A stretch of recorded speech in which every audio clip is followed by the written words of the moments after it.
Salut à tous, c'est Alexandre Briand et aujourd'hui on se retrouve pour une nouvelle vidéo sur l'ASAS. Donc ça va être la dernière vidéo de la série vidéo sur l'ASAS. Et aujourd'hui on va traiter de l'imposition en SAS.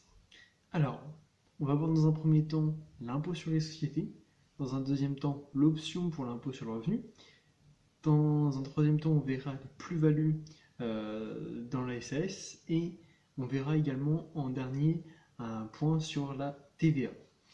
Alors donc la SAS, vu que c'est une société commerciale, dite commerciale, et également c'est une société qui est dite par action.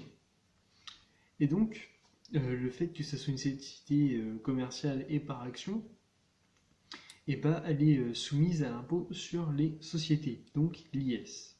Alors, l'IS, il y a différents taux. On va d'abord commencer par ces taux.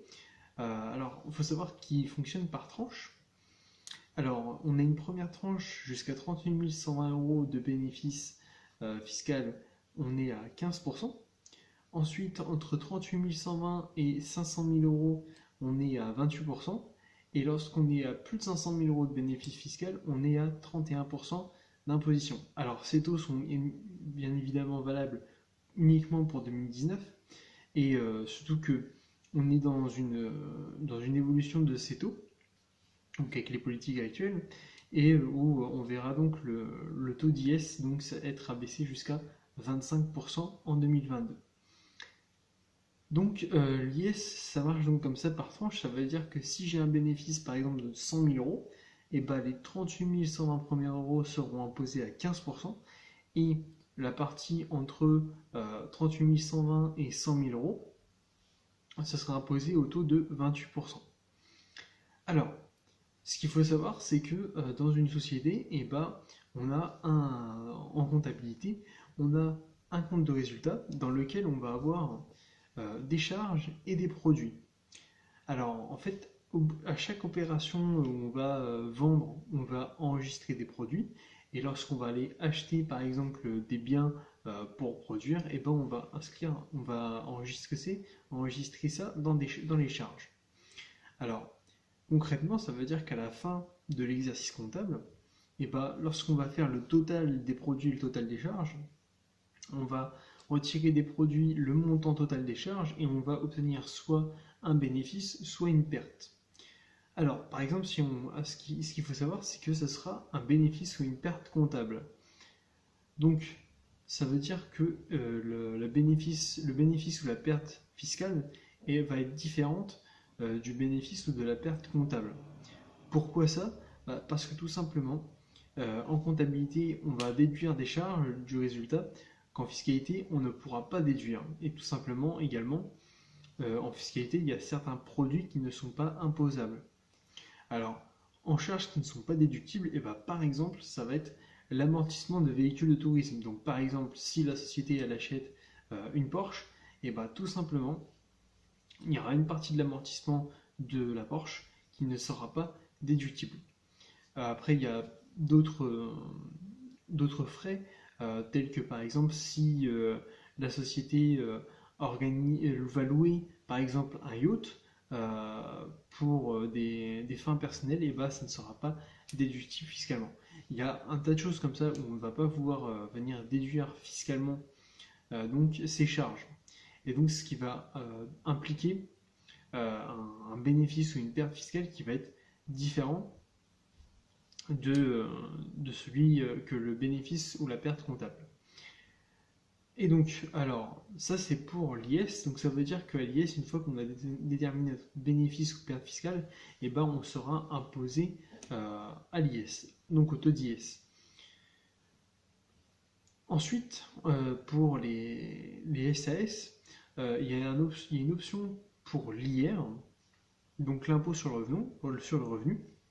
Alors, si vous optez pour l'impôt sur le revenu, concrètement, ça veut dire que le bénéfice que va réaliser la société va être imposé sur votre déclaration d'impôt. Vous allez inscrire donc le bénéfice fiscal le code-part du bénéfice fiscal de votre société. dans la catégorie des BIC, donc bénéfices industriels et commerciaux. Alors, ça veut dire que sur ce BIC, vous allez payer votre tranche marginale d'imposition, c'est-à-dire le taux, c'est-à-dire étant donné que l'impôt sur le revenu fonctionne comme l'IS, c'est-à-dire par tranche, et bah, sachant que la plus haute tranche c'est 45% et la plus basse c'est 0, et entre les deux on a une tranche à 14, une tranche à 30 et une tranche à 41. Tout simplement, imaginons que si vous gagnez 30 000 euros par an, avec par exemple un salaire, si vous avez un salaire de 30 000 euros par an, et bah, vous allez être dans la tranche marginale d'imposition à 30%. Ça veut dire que si, imaginons, vous avez un bénéfice, peut-être, si vous avez également un bénéfice fiscal dans votre société, votre SAS à l'IR de 30 000 euros, ces 30 000 euros vont venir s'ajouter à votre salaire dans votre feuille d'imposition et ces 30 000 euros vont être imposés au taux de 30%. Alors, les 30 000 euros, c'est votre quote-part de bénéfice fiscal.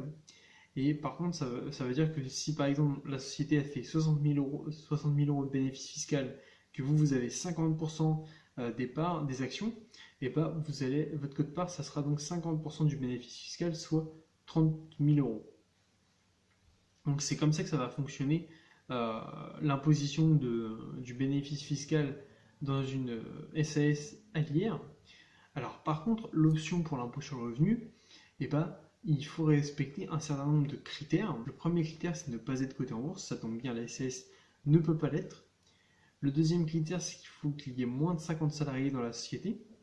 Le troisième critère, c'est qu'il faut que l'entreprise, la société, exerce une activité donc soit artisanale, soit commerciale, soit industrielle, soit agricole ou d'exercice libéral. Mais par contre, il ne faut pas que ce soit de la gestion du patrimoine immobilier ou immobilier.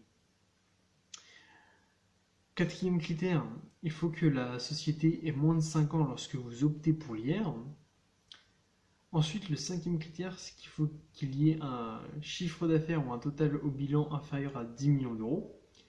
Le sixième critère, c'est qu'il faut qu'il y ait au minimum 50% de droits de vote qui soient détenus par une personne physique.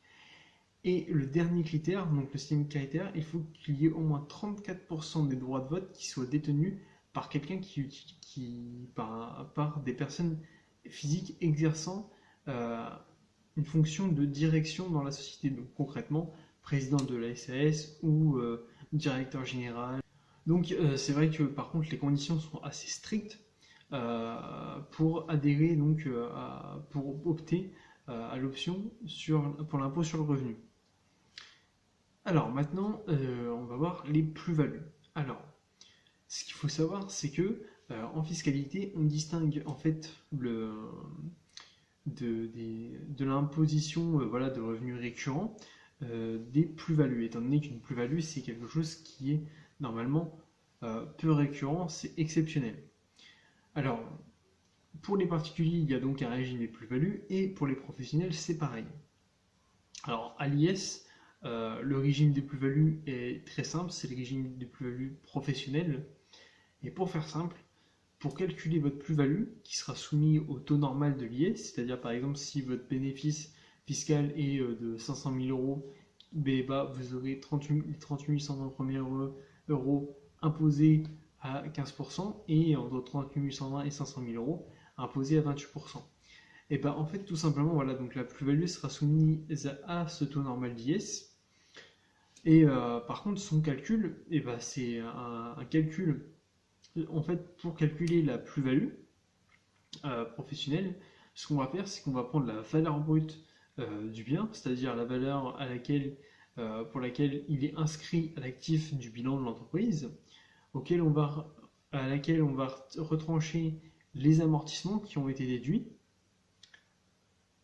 Et donc à ce moment-là, on va trouver la valeur nette comptable. Donc pour calculer la plus-value, on va faire le prix de vente moins la valeur nette comptable, et du coup ça va nous donner la plus-value que l'on va retrouver dans le résultat fiscal et dans le bénéfice fiscal ou dans la perte fiscale, et qui va être imposé directement au taux normal de l'IS. Alors ensuite, maintenant pour la TVA, ce qu'il faut savoir, c'est que la SAS est une société commerciale.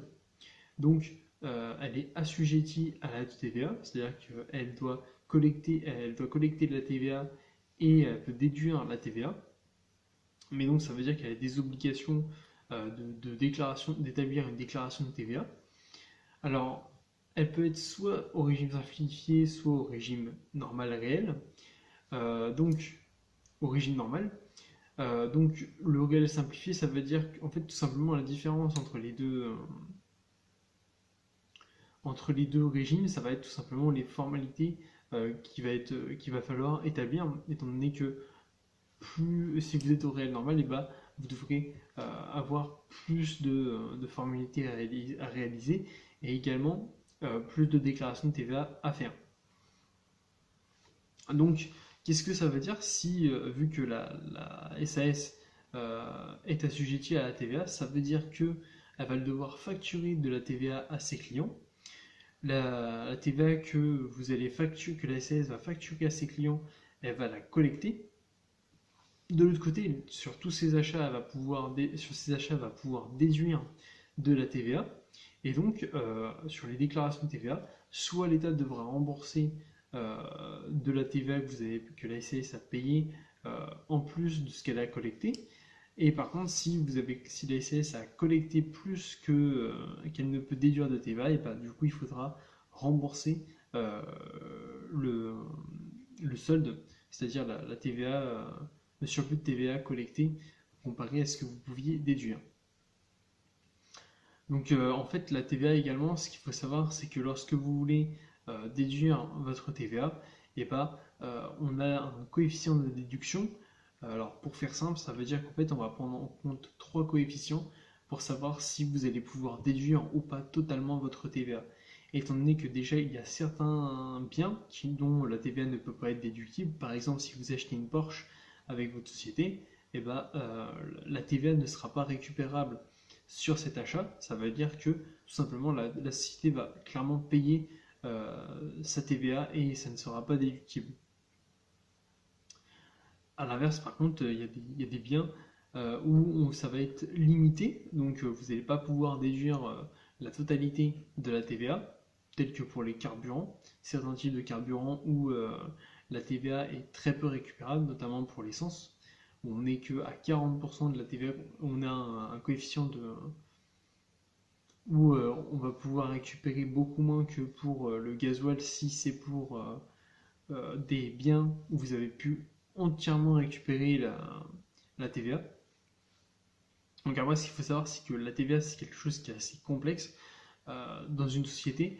Et cette partie-là, je vous conseille grandement de la déléguer, étant donné que les règles en matière de TVA peuvent être assez complexes, compliquées, étant donné que lorsque ça change, si vous avez des situations un petit peu atypiques, si vous avez des relations, par exemple, avec des particuliers à l'étranger, si vous faites de la vente à distance, être accompagné au niveau de la TVA, c'est judicieux.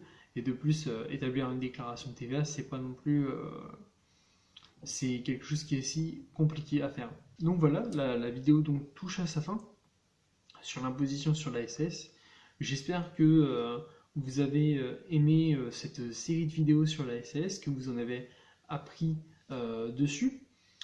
Si vous avez des questions sur l'imposition sur la SAS, je vous invite à les poser en commentaire. En plus que ce soit la fin de cette série de vidéos, c'est également la fin de cette série de vidéos sur la SAS. Donc nous, on va se retrouver la semaine prochaine pour une nouvelle vidéo. Alors en attendant, si vous avez aimé le contenu que je vous partage, je vous invite à me le dire en commentaire, à donner vos avis sur ce que je vous raconte. Si vous avez des questions, n'hésitez pas à les poser en commentaire. Je vous invite même à les poser. Si vous avez des remarques également à faire, je vous invite également à les faire, tout simplement. Étant donné que les critiques constructives, je suis tout à fait ouvert.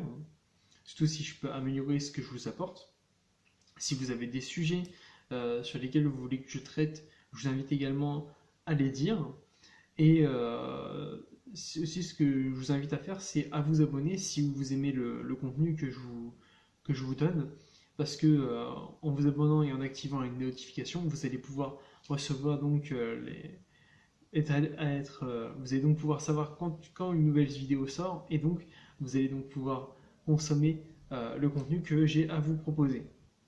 Pour ceux qui veulent apprendre la fiscalité immobilière, je vous invite à cliquer sur un des deux liens qui se retrouvent dans la description, qui vont vous rediriger vers mon livre que j'ai écrit s'intitulant La fiscalité immobilière. Sur ce, je vous dis à la prochaine. Salut!